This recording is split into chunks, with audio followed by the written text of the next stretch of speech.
This morning, we're going to talk about Shirish's new book, Startup to Exit. What made you to write a book? One is that, as you know, 9 out of 10 startups fail, which is not unusual because it's really super hard to come up with a great idea that catches fire and captures customers' imaginations. But I feel that entrepreneurs can still be successful if they follow a disciplined approach.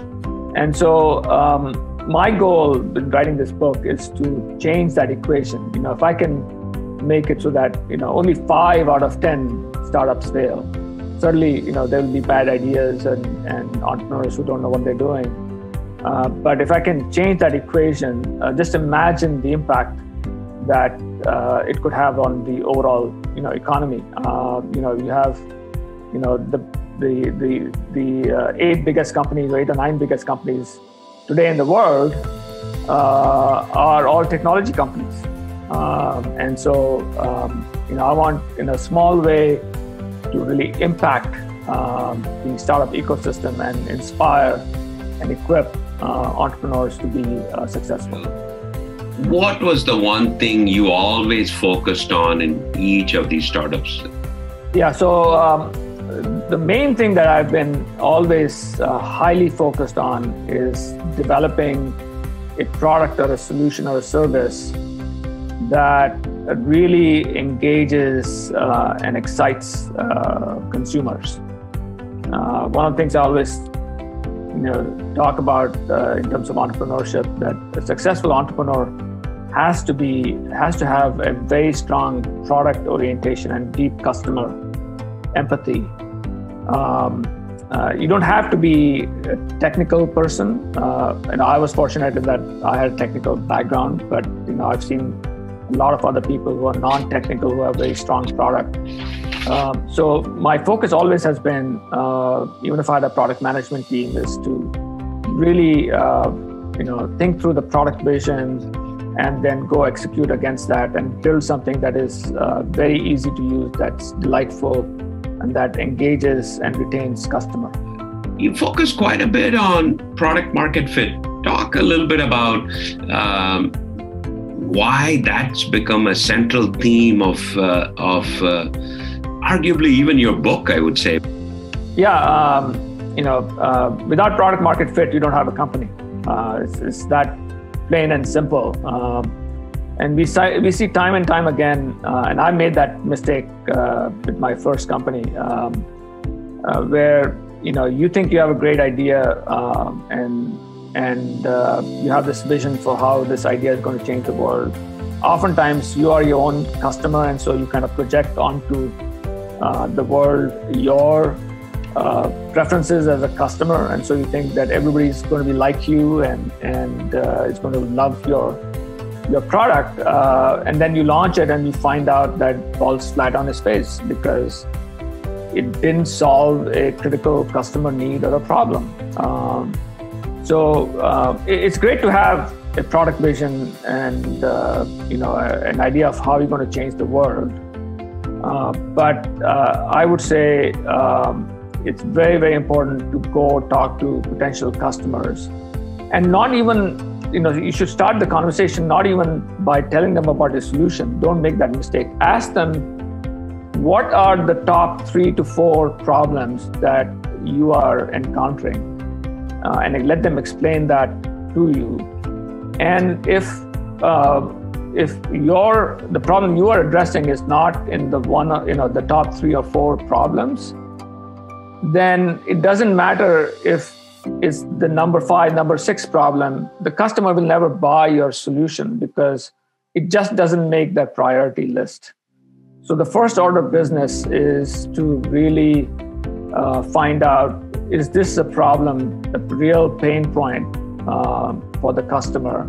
And are they even hacking together a solution? That's a great sign that somehow they've cobbled together an internal solution to solve that problem. And when they find out that you have a problem, they're all over you and saying, hey, when can I try it out? That's that's the kind of product market fit that you want to kind of establish before you go out and build it and launch a company. There's a question: what parameter would you use to measure product market for a B2B business? Yeah. And ideally, maybe you can even get your customer to pay for building your solution. I mean, that's.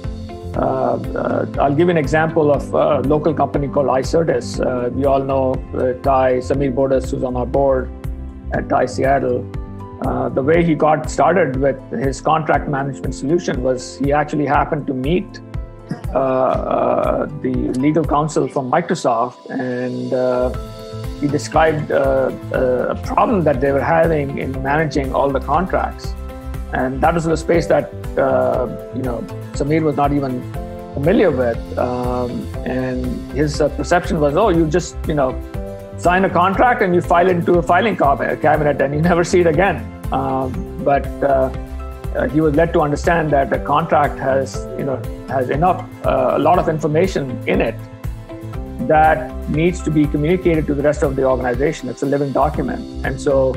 Microsoft actually then paid Samir to go build the first version of iCertis, and then the rest is history. So that's a perfect example of a story that talks about how you kind of achieve product market fit. So now, let me dive into your first startup, Teamon, right? Mobile email was very nascent when you started. How did that leap happen? Is it your Hotmail acquisition that got you a view? Because I don't think anybody thought at that point people would be responding to emails on a device. Right. Yeah. Actually, there's a little bit of history even before that. So you're right. The germ of the idea came from Hotmail. Hotmail was, as we know, a very popular consumer email system. And so I thought at that time that, hey, if Hotmail was successful as a web-based email solution, then why not offer business email as a web-based email solution? So basically a cloud-based offering for a business email and calendaring service. Imagine this was 1999.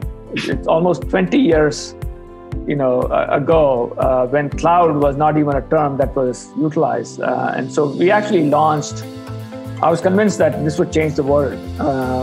I had the same arrogance that I talked about earlier.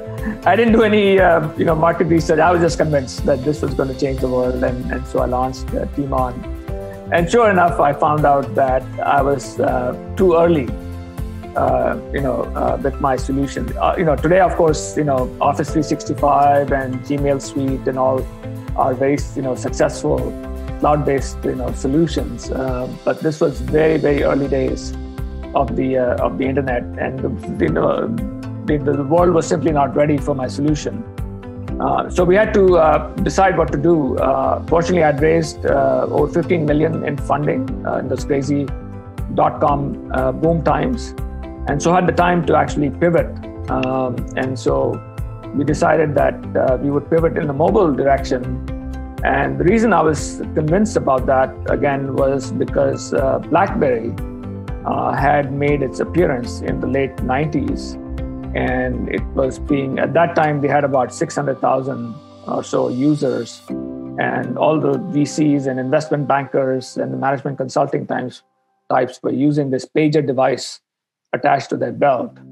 And so that to me was a significant proof point that email is so ubiquitous and it's so timely that the ability to view your email and respond to it while you're on the road, I thought would be a really critical, killer application. So that was kind of the belief that led me to then pivot to providing a mobile email service on commodity phones. So you don't have to have a specialized device called BlackBerry. You could just use it on your phone, which at that time was, for the first time was able to access the internet.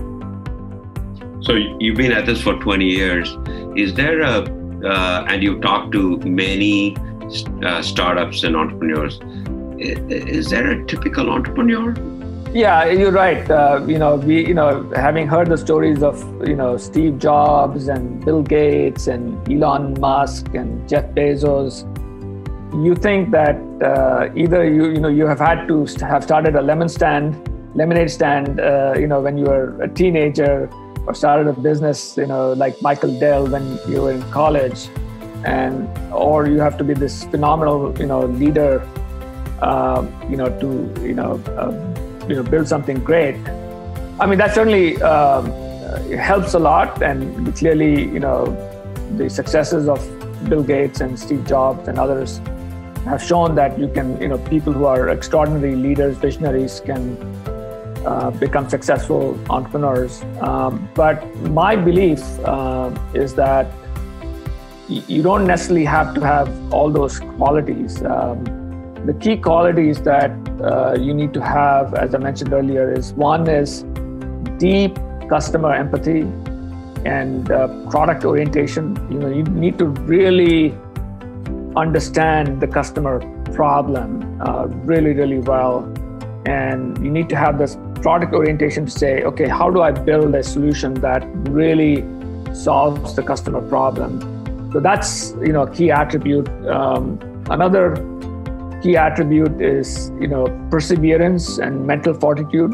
So you have to be, you have to have the toughness to really persevere and go at it, to bang on the wall, and continue to sell your vision to both customers and employees. And then finally, you need to be a great salesperson, not in the traditional salesperson sense, but somebody who can really communicate their vision and the story that you're trying to create about your company.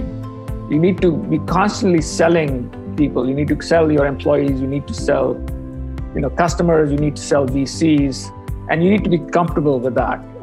You don't necessarily have to be a phenomenal speaker, but you have to have that conviction that needs to come across to really be successful in that role. What would you say to them, a mistake that you made, and or the way you presented that you did get funded, that everybody should be cognizant of? Mm-hmm. Certainly, in terms of mistakes I've made, as I mentioned before, I had the arrogance of thinking that I knew what customers wanted with my first company. And and the reality, I smacked right into the wall of reality. You have to be, it's interesting as an entrepreneur. You have to have great perseverance, but you also have to be smart, and you have to figure out at what point, you have to, change your vision, to adapt, evolve, and be smart about it. But going back to your question about fundraising, the key thing that I find more so in the Seattle area versus the Bay Area is telling a great story or vision. We tend to kind of be a little bit shy and circumspect. We hesitate to kind of create this wonderful picture of how you're going to change the world.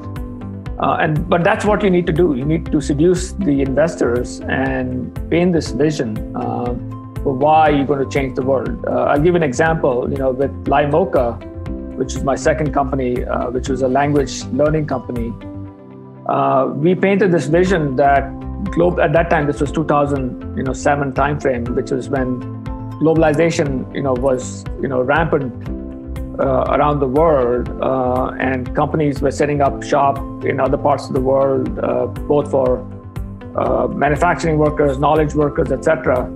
And it became very clear that if you wanted to get ahead in life, that you had to learn English, whether you're in India or China or Brazil, Southeast Asia.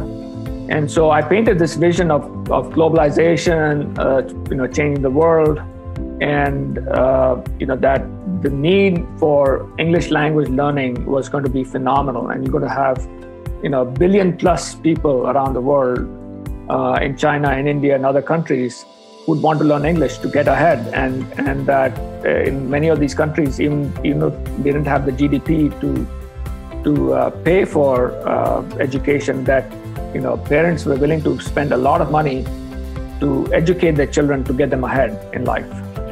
So talk about how should entrepreneurs today think about go-to-market? What's interesting is that I've found time and time again that many of these startups are started by technologists who all they think about is how to build a great product, which is obviously very, very important.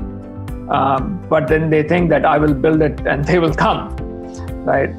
And they don't have the business experience to really figure out how to acquire customers, how to engage them, how to retain them. All of these things require really a well thought through go-to-market strategy. And so what I recommend is for people to actually begin testing their go-to-market strategy even in advance of building the product, to even test the value proposition. What I recommend to people is that they actually create a website and conduct an SCM campaign or a Facebook campaign. Test out different value propositions, different messages, different landing pages. Even take them to the point of actually quote unquote paying for the solution. At which point, of course, you would say, hey, we don't have the solution ready, but register your email address and we'll let you know when the product is released. You need to do all of that. One, to test out the right messaging, the right value proposition, but also to figure out how to go reach customers.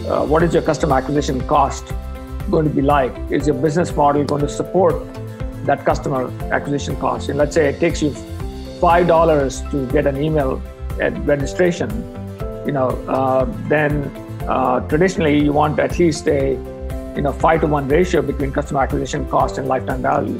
Does your business model support that? Those are questions that you have to figure out even in advance of actually launching the solution. What would Shirish tell a younger Shirish today?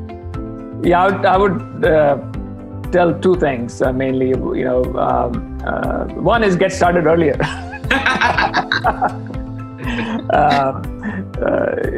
Actually, if you look at the world today, there are phenomenal opportunities, and what's interesting is that